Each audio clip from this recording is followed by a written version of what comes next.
O Rock in Rio devia se chamar Pop in Rio, porque, afinal, onde já se viu bandas de axé, DJs de techno ou mesmo pop e funk tocar no evento de rock? Já ouviu alguma crítica parecida como essa?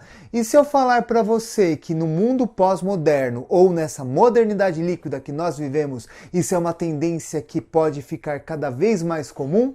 Pois bem, será sobre isso que nós iremos refletir no vídeo de reflexões soltas de hoje. Se você é novo por aqui, seja bem-vindo. Eu sou o André Gussi e esse é o Entreter e Conhecer. Se você já é da casa, muito obrigado por voltar. A sua participação sempre é muito importante para nós.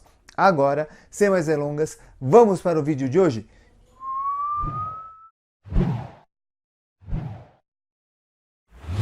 Não tem como negar que o Rock in Rio é um dos maiores eventos de música do mundo. Tanto que quando eu vejo assim pela TV aquelas atrações, muitas vezes dá vontade de ir. Só que quando eu vejo a quantidade de pessoa, a muvuca que fica ali, eu fico, vou assistir um pouco aqui da TV. Eu já participei de muitos eventos como esse, pequenos, assim, o SWU, Lollapalooza, entre outros. E já nesses outros eventos era muito comum mesclar vários tipos de músicas. Não só o rock, por mais que seja um evento direcionado ao rock especificamente, pelo nome, assim, a princípio, a grande parte das atrações não pertence ao rock. Tem no técnico, funk. Não, sertanejo não, isso daí não tem, eles não são nem loucos porque pode dar confusão. Mas tem outros ritmos, nesse último caso aqui teve o funk com a Anitta, nessa última edição do Rock in Rio. E não é raro você ouvir as críticas das pessoas. Não, mas isso não é Rock in Rio, onde já se viu isso acontecer, não deveria isso tal, isso virou um Pop in Rio. Aqui eu tenho umas ponderações a fazer. Primeiro, quando sai o evento, sai o setlist das bandas que vão tocar. Se você não concorda com alguma coisa ali, cara, você não precisa ir, não é obrigado. Mas enfim. Segundo, tem a questão da tolerância e do respeito. Não é porque você não goste que aquilo não deve estar. Mas você deve estar se questionando. Mas olha o nome, Rock in Rio, só deve ir para o rock.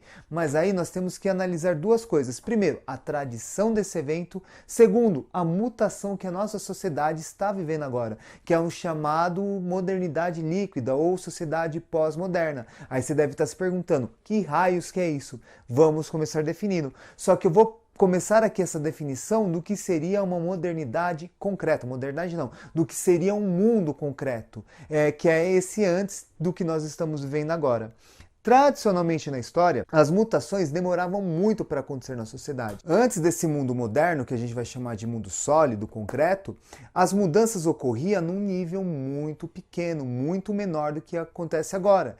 Era muito comum a pessoa nascer, viver e morrer sem presenciar grandes alterações no seu modo de viver ou mesmo nas estruturas físicas. Ou mesmo Egito, que durou milhares de anos para cair, que eles viveram de forma isoladas, mantendo suas tradições. Então, nesse tipo de sociedade concreta, quer dizer o quê? Porque as coisas demoram para mudar. Então elas têm tempo de criar uma raiz, de solidificar, de ficar algo fixo, arraizado. Já nesse mundo aí que eles dizem, que alguns sociólogos dizem pós-modernos ou modernidade líquida, isso não acontece. Uma característica daqui é de mudar muito rapidamente e de forma muito intensa, muito radical também. Então, você nem tem tempo de se acostumar com a mudança, já vem nova mudança, o ritmo é muito frenético, daí modernidade líquida. O mundo hoje ele se liquefaz, você não tem tempo de criar essa base, essa estrutura. Então, mas isso daí é muito recente. Por exemplo, se você parar para analisar na década de 80, era muito comum, por exemplo, meus irmãos que nasceram lá de 80, 81, os desenhos que eles assistiram, eu também assisti. Tom e Jerry, Pica-Pau, Cavaleiros do Zodíaco, He-Man, She-Ra e entre outros. Era muito comum. Tanto que as fitas que eles gravavam para assistir na infância deles, eu usei muitas dessas fitas. Eu sei, eu tô ficando velha. Fita cassete, gente. Antes a gente colocava no videocassete, colocava o REC e tudo mais. Enfim, a fita que eles gravaram na infância deles serviu para mim, eu assisti, eu gostei. Já hoje, eu percebo que não tem essa questão. Da década de 80 para cá, para os anos 2000, 2019, chegando em 2020, muda muito rápido. Eu, como professor e como pai, por exemplo, eu lembro que há uns 5 anos atrás era febre Ladybug. Chegava no sexto e algumas pessoas do sétimo ano do ensino fundamental adoravam Ladybug, assistiam e tudo mais.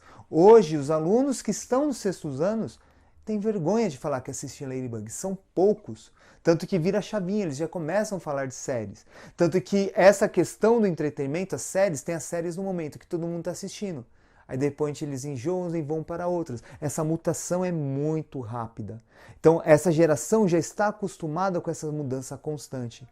Tem até uma música das Vespas Mandarinas, e eu que tanto mudei, o que eu faço agora, não lembro assim o nome exato dela, mas é uma versão de um rock uruguaio, que vai falando que o cara já foi de tudo, foi mudando. Essa música representa de forma assim brilhante essa questão da sociedade líquida.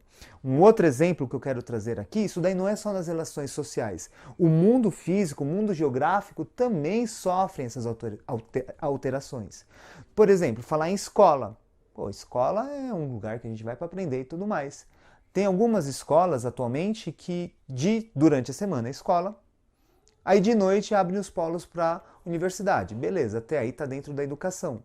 E aos finais de semana ela abre como centro de lazer, de entretenimento, para quadra e tudo mais. Então esse mesmo espaço geográfico, que é de ensino, no final de semana tem outra função.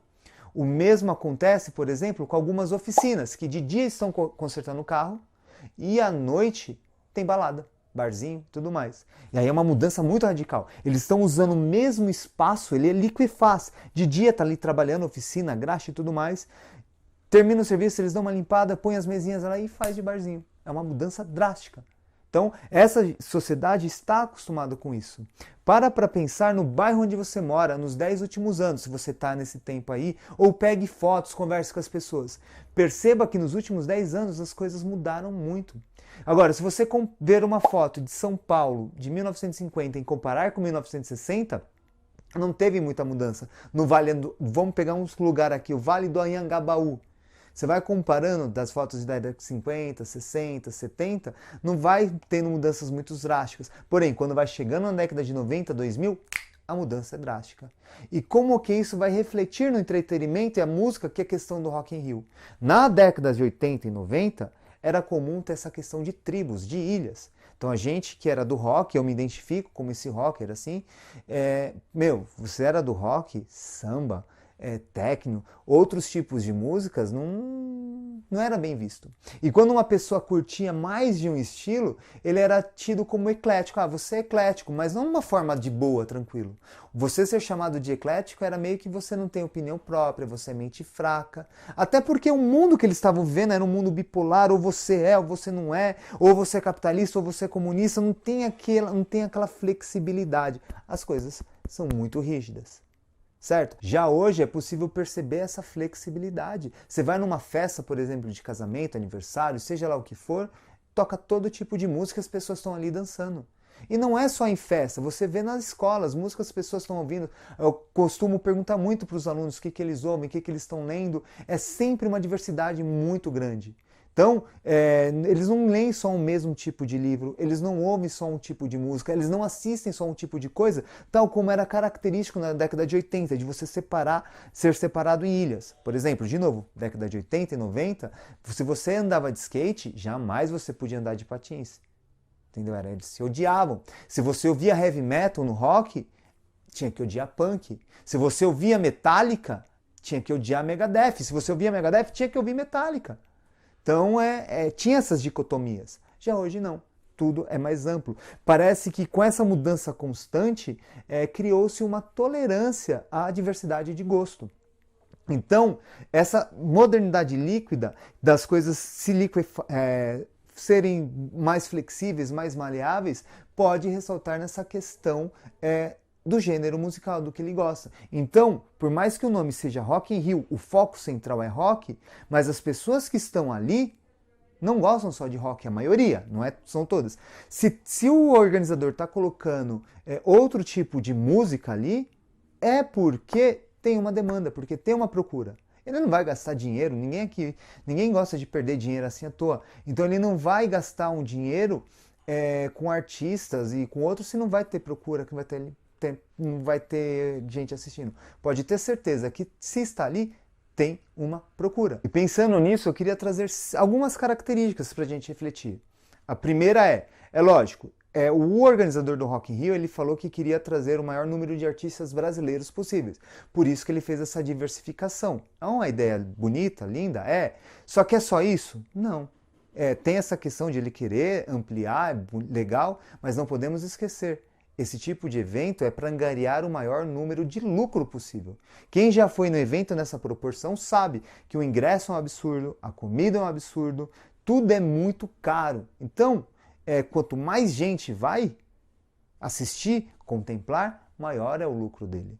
E também, quanto mais gente assiste na TV, no caso que foi a minha forma, eu consumi via TV, também ganha com propaganda ali. Toda hora que para uma banda, vai para outra, tem-se aqueles comerciais de marcas que eu nunca ouvi falar, que está rolando um dinheiro forte ali. Então, não podemos esquecer a questão do lucro, que está ali muito presente. E como eu disse antes, se tem esses artistas é porque tem uma procura. Os caras não são inocentes. Eles sabem organizar esses eventos no sentido de captar. Porque se você coloca um artista ali que você não ganha dinheiro, você vai ter prejuízo. Eles têm estudos, eles acompanham com os outros eventos que eles fizeram e tudo mais.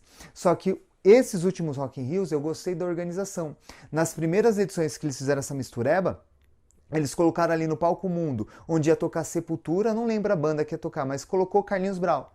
Então o público que está ali naquele palco não quer ver Carlinhos Brau. Então eles vão vaiar, vão tacar as coisas e tudo mais. Já essas últimas edições, e até o evento do SW que eu fui, que eu percebi que era assim, tinha os palcos do rock, que a organização eu gostei bastante, eram 2 palcos, você conseguia acompanhar 2 shows ao mesmo tempo, você escolhia qual ia ficar próximo, e depois mais afastados tinham os outros palcos. Então, tendo essa organização, que mal tem. O som não vazando aqui, o som daqui não atrapalhando o som dali e vice-versa, cada um na sua. Certo? Já um terceiro ponto que eu quero trazer aqui é justamente que algumas pessoas dessa geração tendem a ser mais tolerante com a diversidade, principalmente na questão do entretenimento. Se você pega uma pessoa da minha geração, assim ou para trás, eles não são tolerantes. Ou são 8 ou 80. Não tem esse meio termo, esse diálogo como é possível ver. Eu quero frisar aqui que são algumas pessoas, porque essa geração também tem alguns membros que tendem a radicalizar e serem extremistas. Não quero entrar nessa polarização aqui. Se de um lado essa geração tem uma tendência a ser mais tolerante, porém tem algo muito perigoso com essa liquidez, essa mudança muito constante. É porque muitas vezes eles não solidificam e não criam uma opinião própria.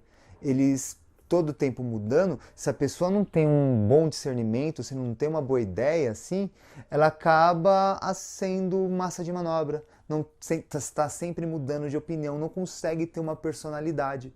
E isso, ao se tratar de ser humano, é complicado, porque nossa personalidade diz aquilo que nós somos. E se você está em constante mudança, como diz a música do Vespas Mandarinas, eu que já tanto mudei, já nem sei mais o que sou, o que era mentira agora se torna verdade, isso daí é algo perigoso. Se todo momento você está de um jeito e você não consegue manter uma raiz, uma estrutura, uma questão de personalidade, isso é muito perigoso. Essa crítica, inclusive, quem é que trouxe essa reflexão, quem é que trouxe para mim foi a Lilian. E para fechar aqui esse ponto, muitas vezes nessas mudanças constantes, seguindo a analogia de concreto fixo, líquido, se tem uma flexibilidade maior, eu vou para o terceiro estado da matéria, que é o gasoso. Muitas vezes eu acho que essa geração está deixando de ser líquida e passa a ser gasoso. Porque o gás ele é mais volátil, ele muda com muita facilidade. Às vezes eu tenho a impressão que alguns são gases, sabe? Os famosos pipocas, eles estão sempre mudando, aquele bandeirinha em cima do muro. E isso eu vejo com muita preocupação. E você também consegue perceber isso? Tem essa ideia de que essas mudanças constantes podem ser prejudiciais, ao mesmo tempo que são boas, que gera a tolerância, a compreensão, a diversidade, mas elas têm os seus perigos, que podem não criar a personalidade. Mudanças muito radicais e muito constantes não faz bem. Você concorda que essa geração está quase se tornando um gás? E você, o que achou dessa diversificação do Rock in Rio? Você viu como algo positivo ou negativo? Deixe aqui nos comentários. Vamos aqui fomentar essa discussão saudável sobre o tema. Então fica assim. E para encerrar esse conteúdo, eu queria fazer a sessão agradecimentos, que em especial vai a Lilian, na estrutura que ela dá com o canal como um todo, desde a logística, do incentivo, das conversas, das sugestões, de acompanhar as mídias comigo. Muito obrigado, amor. Esse canal não seria nada sem você. Eu também queria trazer aqui ao agradecimento especial à Júlia, minha filha, na ajuda com a edição, no enquadramento também e no apoio. Muito obrigado, Júlia. Beijão pra você também. Aquele obrigado especial ao Vinícius, que tá dando uma força na edição de alguns vídeos. Esse é um deles. Valeu, Vinícius. É isso aí, estamos juntos. E lógico, não poderia de deixar de agradecer a você que assistiu até aqui. Muito obrigado e até a próxima. Júlia, isso é média final, cabeçuda. O terceiro bimestre, ô criança. Eu quase chorei. Ó, para pra pensar, sem as notas do quarto bimestre, você já tá com 6 de média. Você parou pra pensar nisso? Não, eu pensei que era a nota... Não, final. isso é a média final. Você tem que ver do terceiro bimestre. Olha o quadro lá. Vê se tá enquadrado aí certinho.